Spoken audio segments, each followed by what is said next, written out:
Hi there, and welcome to Mr. Muckleroy's English 3 class. In this presentation, we are going to discuss a little bit about me, Mr. Muckleroy, the English 3 class, the content of the class, some of the procedures and expectations of the class, and then we'll talk a little bit about how you can get in touch with me if you have any questions. So without further ado, let's go ahead and get started.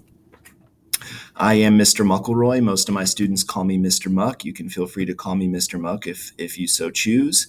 This is my fourth year here at Stratford. I've taught English 2 and 3, on-ramps rhetoric, which I'm teaching again this year, and the SAT and ACT prep class, which I am also teaching again this year, and which I've taught multiple times. All of these classes I've taught more than once here at Stratford.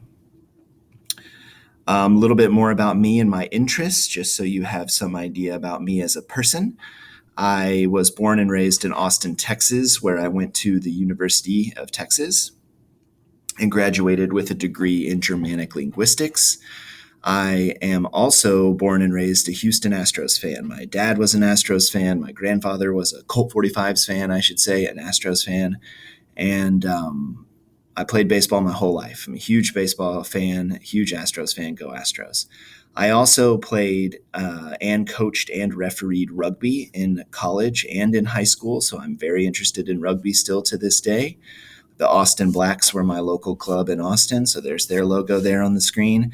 And then for the past 10 or 11 years now, I should say, I have cultivated an interest in Formula One racing. So I watch the races almost every weekend. I do watch every single race, but they're not every weekend, technically. And I'm a huge fan of the sport. McLaren is my favorite team, so there's the McLaren vintage logo there. I love that logo. And that's just a little bit about me. Sports guy, born and raised in Austin, graduated from UT, huge baseball fan. So a little bit about English 3, on to the content stuff. This is a grade level course designed to prepare students not just for English 4, of course, but also for college, in that they're going to develop writing and reading comprehension skills necessary for college applications, college success, and beyond college.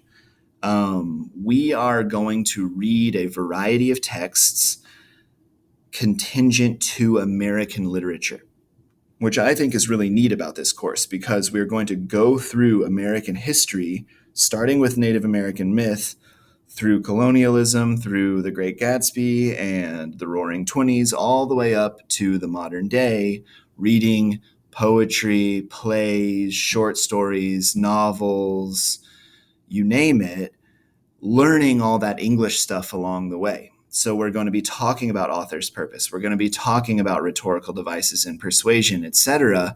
But we're going to be doing it while applying it to the history of American literature. So I've always thought that's really neat about English 3, and one of the reasons I enjoy teaching this course so much. So the grading policy, the way our grades work across the entire course for all of the teachers who teach the course, is that daily grades count 1 time. Quiz grades count 2 times. So a quiz grade is worth 2 daily grades, and a test grade or a major project counts as 3 daily grades.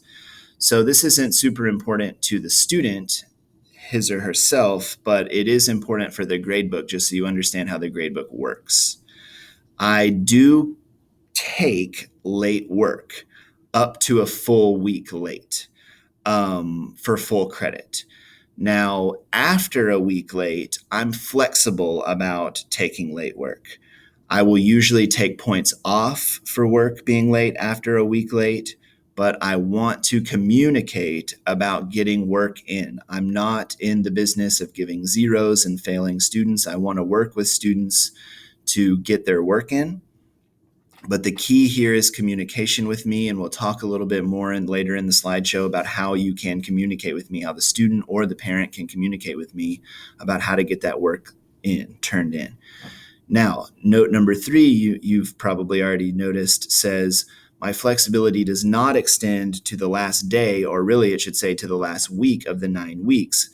A lot of students love to wait till the last minute. They're teenagers, I get it, and they'll realize, oh, I have a 79 or 89. and I really want that B, or I really want that A, or I've realized I have a bunch of work I haven't turned in and it's the last week of the 9 weeks. We're about to get a report card. Can I do all my late work? Unfortunately, the answer is probably going to be no in that case, because I'm busy the very last week of the 9 weeks getting grades put in the grade book as well, and I can't get all the grades put in the grade book that I have to get in the grade book plus all the extra grades too on the very last day of the 9 weeks. So let's communicate about it and get that work turned in. These are my 4 classroom expectations. We talk a lot about my classroom philosophy on the first day of school. And in general, the students like my classroom philosophy. Really, it boils down to 4 things. Be on time, be prompt, be prepared, show up ready to work, be productive, work while you're in class. I like to remind my students that this is not a study hall, this is not lunch. When you're in class, you are expected to do work. And then be polite to each other. So these are the 4 things that you can quote unquote get in trouble for doing or not doing when you're in class. If you're constantly not on time, we're going to talk about it. If you're constantly not prepared for class, we're going to have a conversation about it. If you're not productive during class, we're going to have a conversation about it. Again, this is not a study hall. This is not an opportunity to just sit there and not do work. It's not lunch. It's not recess. So again, pretty straightforward. The 4 Ps: be prompt, prepared, polite, and productive. My tutorial schedule. I tutor during Spartan time by appointment. So students love to kind of just show up during Spartan time, which is for the most part okay, but it's much, much more convenient and better to schedule a time to see me during Spartan time.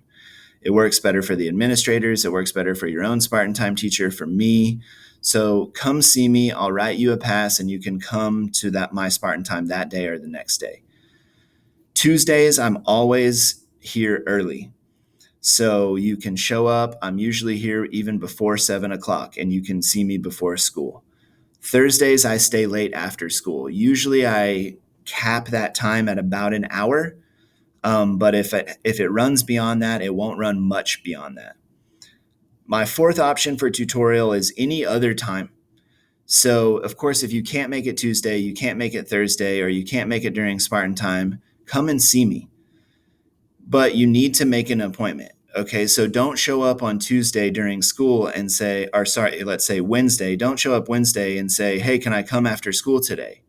The answer might be no, because I might be busy that Wednesday after school. You need to plan ahead and make an appointment beforehand. You might get lucky and I might be able to say yes, but chances are that I might have a meeting or I might have to leave 30 minutes after school or something, and I might not have time that day.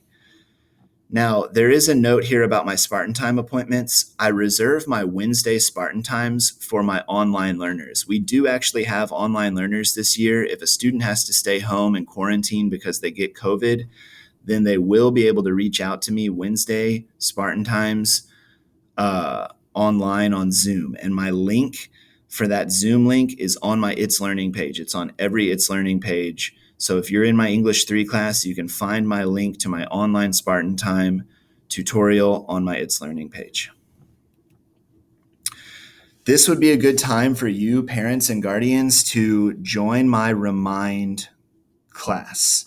If you're not familiar with Remind, it is a text messaging service that allows me, the teacher, to communicate directly with you, the parents, and the students through my computer. So I can send messages to your phone like, hey, don't forget that such and such is due tomorrow, or you haven't turned this in, or something like that. So the way you join Remind is actually really simple, but some students get this confused. So let me try to walk you through this. You need to text the message at Muck3 to the number 81010. So instead of texting your son or daughter, text 81010. And instead of texting them, hey, you're late, where are you?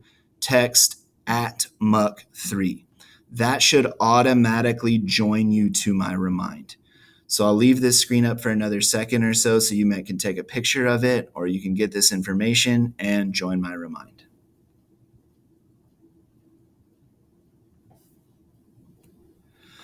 Okay, speaking of other ways to contact me, or speaking of contacting me, here is my email, matthew.muckleroy@springbranch.com. Always feel free to email me with any questions you have. I may not be able to answer them, but if I can't, I'll find someone who can answer your question. You can also send me It's Learning messages, and like we just talked about, you can send me Remind messages. So there's plenty of ways to reach out to get in touch with me. That being said, if you have any questions about the information you learned today, or you have concerns about the course or questions about your son or daughter, please don't hesitate to reach out. I'm looking forward to an exciting school year. It's been a pleasure to already get to know all of my students, and I'm looking forward to continuing to get to work with them. Thank you so much for your time. Bye.